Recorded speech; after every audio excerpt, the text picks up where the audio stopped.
시청자 여러분 안녕하십니까? 출발 성공투자 후반부 이어가겠습니다. 어희재입니다. 네, 진행의 전채린입니다. 이제 여름의 끝자락이죠. 여름 투자를 잘 마무리하기 위해서 지난주 금요일 시장이 어땠는지 복귀해보고 또 주요 이슈들 챙겨보도록 하겠습니다. 먼저 글로벌 원샷 열어보시죠. 지난주 금요일 뉴욕 증시는 나흘째 3대 지수가 동반 상승하는 흐름을 이어갔습니다. 특히 나스닥과 S&P 500 지수의 경우에는 7거래일 연속 랠리를 이어갔다는 점이 아주 특징적이었고요. S&P 500 지수는 이제 직전에 달성했던 사상 최고가로부터 단 2% 후퇴해 있는 상황이 되겠습니다. 이렇게 시장이 좀 강하게 랠리를 펼칠 수 있는 이유, 지난주에 받아들었던 여러 개 지표들의 시리즈, 그 결과가 아주 좋았기 때문인데요. CPI, 소매 판매, 그리고 주간 실업 건수, 이런 것들에 대해서 안도하는 움직임이 나타났고요. 그 덕분에 골드만삭스가 미국의 경기 침체 확률을 기존의 25%에서 이제는 20%로 하향 조정한 점 역시 시장의 센티먼트에는 긍정적으로 작용을 했습니다. 다만 지금 여러 가지 지표들을 받아본 결과 한 가지 오개티가 남아있더라고요. 바로 미국의 주택시장 상황이 되겠습니다. 7월 주택 착공 건수가 4년 만에 최저치를 기록했고 팬데믹 이후로 최대 감소를 기록하기도 했습니다. 이 주택시장의 상황을 반영하고 보니까 애틀란트 연은이 집계하는 GDP 다우 3분기 성장률이 하향 조정이 됐다고 하죠. 이틀 연속으로 큰 폭으로 내려잡았습니다. 이제 3분기 성장률이 2% 정도로 산출이 되고 있는 상황인데요. 다만 이 주택시장의 상황이 고금리가 너무 오랫동안 지속된 점이 부담으로 작용하고 있다는 것이 하나의 포인트입니다. 만약에 금리 인하가 시작이 된다면 상황이 조금 나아질 수 있다는 점은 감안을 해보시면 좋겠습니다. 금요일장에서의 특징주들 정리해봤는데요. 엔비디아가 회복 랠리를 이어가고 있죠. 주간 기준으로 지난주에 무려 19% 급등하면서 시장을 주도해갔고요. 그리고 징둥닷컴, 중국의 전자상거래 기업이 되겠죠. 2분기 이익이 YOY 기준으로 90%나 급증을 했습니다. 가격 할인 전략을 펼쳤더니 고객들이 대거 유입됐다, 이런 사측의 설명이 있었고요. 이에 따라 주가는 8%대 급등했습니다. 그런가 하면 덴마크의 제약사인데요. 바바리안 노르딕, 유럽연합에 엠폭스 백신을 청소년에게까지 접종할 수 있게끔 허용해달라 승인을 신청했습니다. 이 소식에 따라서 주가 15% 급등하는 이슈 있었습니다. 자, 이제 이슈들 하나씩 들여다볼 텐데요. 이번 주 가장 중요한 증시 일정이 되겠죠. 캔자스시티 잭슨홀 포럼 관전 포인트를 정리해 보도록 하겠습니다. 잭슨홀 포럼은요, 미국의 경제 통화 정책 분야 고위 당국자들이 이 와이오밍 중에 잭슨홀이라고 하는 휴양지에 다 같이 모여서 그동안에 우리가 경제적으로 어떤 성과를 냈는가, 주요한 마일스톤들에 대해서 이야기를 하고 지금부터 직면해 있는 과제들에서 또 논의를 나누기도 하는 그런 자리인데요. 일정은 현지 시간 22일부터 24일까지 우리가 가장 주목하고 있는 것은 23일 아침 10시에 예정되어 있는 파월 의장의 연설이 되겠습니다. 주된 관전 포인트는 금리 인하에 대해서, 9월 인하에 대해서 어느 정도의 자신감을 가지고 예고를 해줄 것인가, 이 부분이 되겠는데요. 사실 7월 FOMC에서 9월 인하를 이미 시사하기는 했지만 연준 인사들이 이거에 대해서 어느 정도 의지를 가지고 있는지 다시 한번 컨펌을 받을 수가 있겠고요. 두 번째, 더 핵심적인 관건은 인하의 폭이 되겠습니다. 25bp가 될 것인가, 아니면 50bp 빅컷이 될 것인가. 일단 시장에서는 25bp 확률을 더 높게 한 75% 정도 확률을 반영하고 있는 상황입니다. 지금 월가에서는 이런 이야기가 나오고 있더라고요. 이 자리에서 파월 의장이 즉석 질의응답을 가지게 되는 기회가 있다면 그때 어떤 코멘트가 나오느냐에 따라서 시장이 즉각적으로 반응을 보일 수 있겠다. 때문에 파월 의장의 이 연설 일정 체크를 해보실 필요가 있겠습니다. 생각보다 비둘기파적인 발언이 나오게 됐을 때 시장의 긍정적인 방향을 예상해 볼 수가 있겠죠.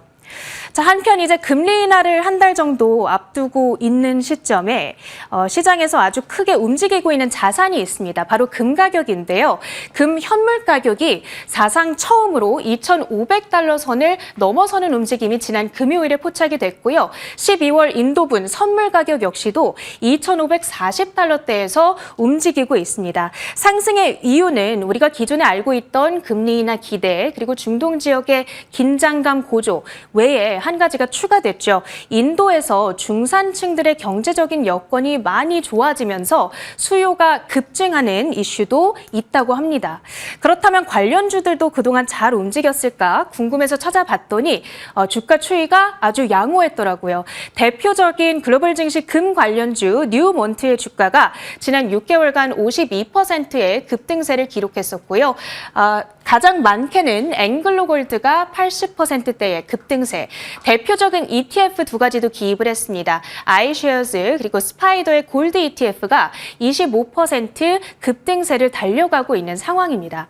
계속해서 금 시세가 올라가게 될지 그리고 국내 금 관련주들도 함께 움직여주는 흐름을 보여주게 될지 계속 지켜보셔야겠습니다.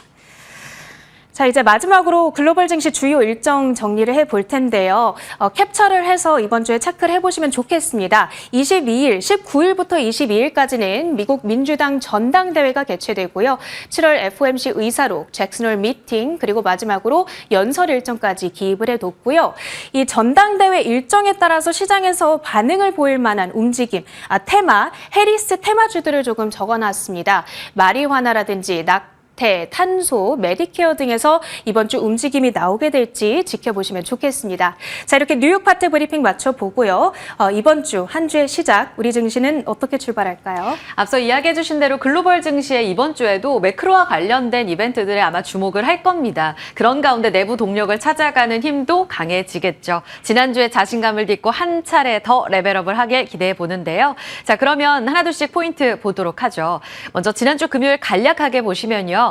이렇게 1% 이상의 상승으로 한 주 마무리를 했습니다. 코스피는 5거래일 연속적으로 올라서요. 주간 내내 달렸고요. 코스닥도 연 이틀 달리는 모습 확인됐습니다. 사실 빅컷 기대감이 다시 한번 커지기도 했었는데 그런 움직임 안에서 달러가 다시 오르지 않을까 초반 분위기에서 조금은 경계감이 있었거든요. 그런데 결국 원달러 환율 한 7원 가까이 빠지는 모습이었습니다. 이에 따라 수급도 유입이 됐고요. 지금 외국인 같은 경우에는 코스피 쪽에서 1조 원 넘게 정말 강한 매수세를 모처럼 만에 보여줬습니다. 선물 시장에도 주간 단위로 1,000억 원 넘는 자금이 유입이 되면서 안도하는 모습들 확인이 됐습니다. 누가 주도했나? 반도체가 강했고요. 그 전날 미국 시장에서 경기 침체 우려감이 사그라들면서 전체적으로 이 성장주들 달렸는데요. 미국의 나스닥 종목들 강세 움직임 받은 것, 우리 시장에도 반도체 종목들 상승으로 이어졌고 특히 SK하이닉스는 모처럼 만에 7%의 급등 랠리를 보여주면서 지난주 내내 좋은 흐름을 보여줬습니다. 게다가 이수페타시스, 한미반도체, 테크윙, HBM 키워드 있는 쪽 강한 모습이었고요. 여기에다가 고점에서 조금 쉬어가면서 이제는 피크아웃인가 우려감이 컸었던 화장품주가 지난주 워렌 버핏발 상승 움직임을 보였죠. 울타뷰티 매수 소식 들리면서 실리콘투가 12% 가깝게 올랐고 한국 화장품 제조 실적과 함께 상승, 코스메카 코리아, VT, 토니모리 다 같이 오르는 모습이었습니다. 게다가 이 울타뷰티가 이 한국판 올리브영이라고 하잖아요. 올리브영 이 실적이 좋았던 지주사인 CJ도 같이 10%나 올라가는 모습이었고요.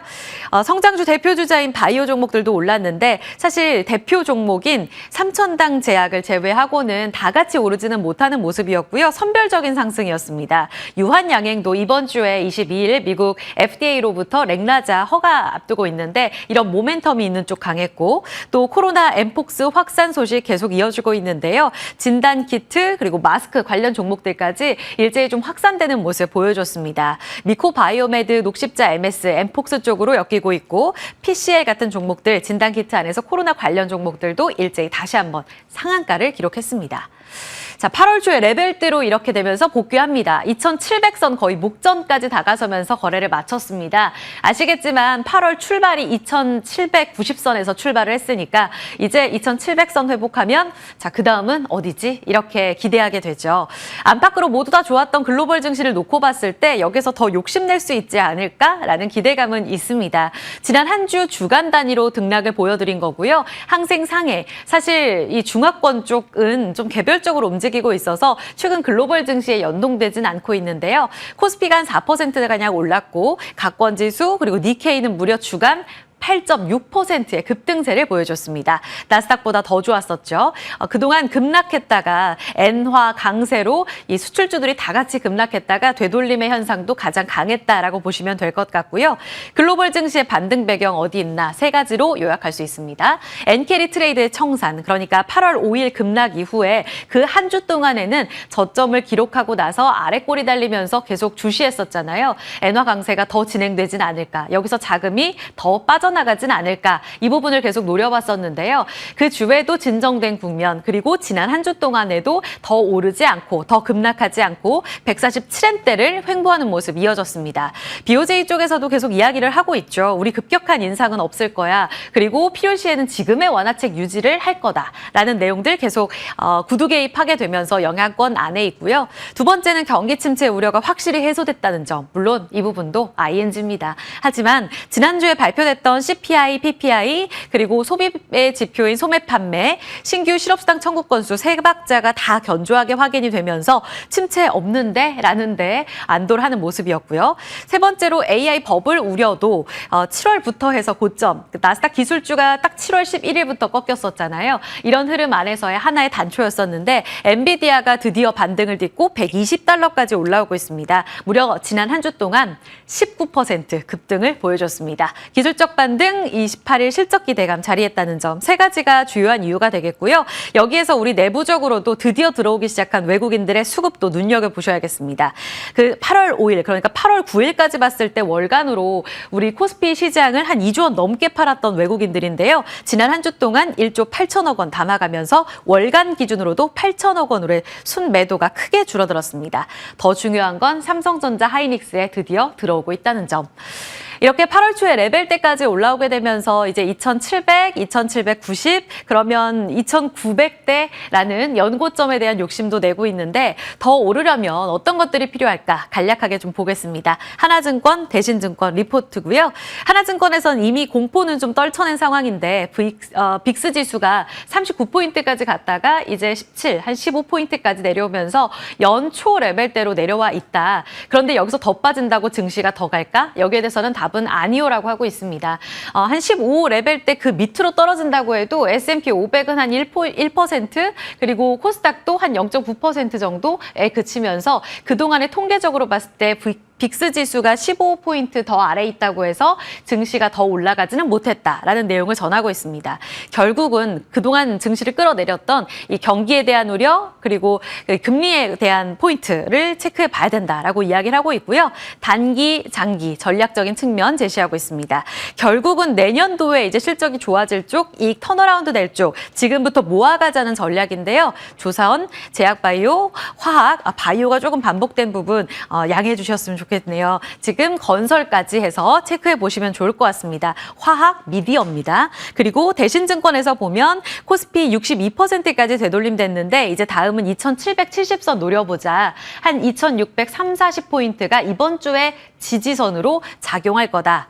반도체 2차 전지 자동차 보자라는 이야기 전하고 있습니다. 앞서 트리랭커가 전해드린 대로 이번 주에는 그래서 정책에 대한 힌트 얻을 수 있는 23일 잭슨홀 미팅 안에서의 파월 의장의 연설 중요하겠고요. 역시 목요일에 신규 실업수당 청구 건수, 타겟과 같은 미국의 소비 기업들도 실적 내놓잖아요. 여기에 지표로 또 삼아보시면 좋을 것 같습니다.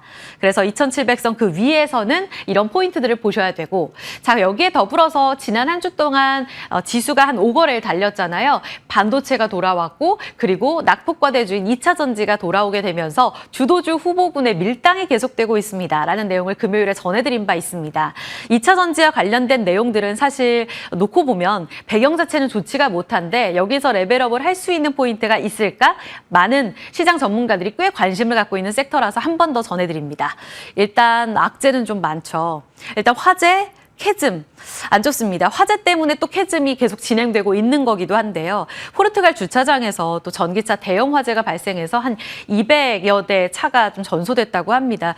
사진을 보니까 정말 끔찍하던데요. 이렇게 한번 폭발이 있을 때 그 파장이 너무나 크기 때문에 전기차 캐즘, 안 그래도 돌아서고 있지 않은 이런 수요가 더 늦춰지고 있는 그런 상황입니다. 그래서 정부에서도 8월 초에 있었던 인천의 아파트 화재 사건 때문에 지금 대책에 대해서 칼을 뽑아놓은 상태죠. 지난주에 배터리 실명제 권고한다. 그래서 업체에서 다 내놨습니다. 하지만 완전히 이제 투심 자체가 돌아서지는 못했고 9월에 종합대책 발표에서 조금 더 세부적인 이야기들 나와야 한다라는 게 현재 민심입니다. 그리고 이런 상황에서 캐즘과 관련돼서도 안 좋은 뉴스가 전해지고 있는데 에코프로비엠, SK온, 포드 지난 8월에 양극재 공장을 함께 건설하기로 했습니다. 그런데 이 부분이 또 중단이 됐습니다. 4월에 잠깐 중단이 됐다가 에코프로비엠 쪽에서 다시 좀 재개한 바 있었거든요. 그런데 이번에 또 한 번 중단이 된 상황이고요. 지금 공장 재설계, 그러니까 캐즘과 배터리 수요 변동 때문에 한 번 더 전략을 좀 수정할 필요 있다라는 이야기하고 있습니다. 결국은 업황이 안 좋다는 이야기잖아요. 게다가 포드에서도 지금 언제 재개할 건데에 대해서 답을 안 주고 있습니다. 에코프로 BM 측에서도 지금 답변을 할 수 없는 상황, 이렇게 이해하면 되시겠고요. GM과 엔솔 쪽에서도 이미 지난달 3공장 건설이 일시적으로 중단된 상황입니다. 그러니까 탄력 자체가 투자가 안 되고 있는 상황이죠. 그래서 화재, 캐즘 이런 악재 속에서 조금 떠오르는 대안이 있다면 결국 전고체 배터리가 될 텐데요. 화재로부터 조금은 자유롭고 게다가 에너지 밀도도 좋아서 한 번 충전했을 때 꽤 이 주행거리도 길다고 하죠. 그래서 꿈의 배터리라고 하는데 사실 이 내용을 보시면 도입 일시 2027년, 2029년, 2030년 아주 먼 이야기입니다. 올해 4월에 삼성 SDI가 인터배터리에서 로드맵을 내놨잖아요. 드디어 일시와 관련돼서 자신감 있는 상용화 전략이 나왔네라고 생각하고 있지만 2027년까지 아직도 먼 이야기라고 볼 수 있습니다. 하지만 이쪽으로 계속해서 관련 종목들이 투자를 늘리거나 이 관련한 공장을 세우고 있거나 라는 내용들이 이 시장이 커지고 있다는 데 방증이 될 것 같습니다. 에코프로비엠도 이동재 전 회장 사면되고 나서 이제 투자하는 쪽이 고체 전해질 양산 라인이다라고 이야기가 나오면서 단독 보도로 주목을 얻기도 했습니다. 먼 이야기지만 결국은 폭발 우려 때문에 급부상하고 있는 전고체가 정말 대안이 된다면 당분간 투심 자체가 이쪽으로 쏠릴 가능성은 분명히 있겠죠. 9월에 대책도 있으니까요. 그런 상황에서 전고체 배터리 R&D 지원 예산도 한 번 더 늘리는 방안을 고민하고 있고 지금 3사와 논의하고 있다면서 정부 쪽에서 장기 로드맵 다음 달에 내놓을 거라고 이야기했습니다. 그래서 이쪽은 더 자세히 보셔야 합니다라고 가져온 내용이고요. 관련주 쭉 정리해봤습니다. 3사는 이미 상용화를 목표로 진행되고 있는 내용이라서 같이 보셔야 될 것 같고 가장 선두는 삼성 SDI입니다. 그리고 롯데 에너지 머티리얼즈, 레이크 머티리얼즈, 황하 리튬과 관련해서 지금 관련주로 엮이고 있고요. 포스코홀딩스도 관련해서 고체 전해질 생산법인 자회사를 갖고 있습니다. 중요한 건요. 이렇게 관련 종목들이 이미 발빠르게 작년부터 진행이 되고 있는데 이들 종목들이 저점 대비 이번에 시장 대비 더 올라오지는 못했습니다. 조금 아이러니하죠. 수급장인가라는 측면에서는 눈여겨보셔야 될 포인트고요. 오히려 이쪽에서 더 많이 급등했던 쪽은 레몬, 그리고 한농화성, 이수화 같은 종목들이 수급이 집중되면서 기대 수익률로는 더 많이 간 상황이거든요. 그렇다면 정말 수혜를 받을 수 있는 종목들로 물줄기가 더 이어질 수 있을까는 한 번 더 체크가 필요하겠습니다. 자, 간략하게만 산업 뉴스 보겠습니다. 게임스컴 21일부터 25일까지 독일에서 열립니다. 여기에 참가하는 대표주자 3사만 적어놨고요. 우리 기업 30여 개가 참여하게 됩니다. 이 부분은 이제 공식적으로 글로벌 출시를 앞두고서 여기에서 흥행하게 되면 정말 성공좌표로 찍어볼 수 있겠다라는 기대감이 커지기 때문에 가장 중요하게 보셔야 될 포인트고요. 펄어비스가 기대감이 가장 큽니다. 그리고 펩트론 같은 경우에는 유중을 통해서 지금 비만약 공장 건설 동력을 확대한다라는 내용이 전해지고 있는데 금요일에 시간의 거래에서 급락이 나왔습니다. 이 여파 쉽진 않을 것 같아서 영향력 체크해 보셔야겠고요. 코로나까지 해서 잠시 후에 개장 중기에서 추가적으로 봐야 될 전략들 살펴드리겠습니다. 당잠사였습니다.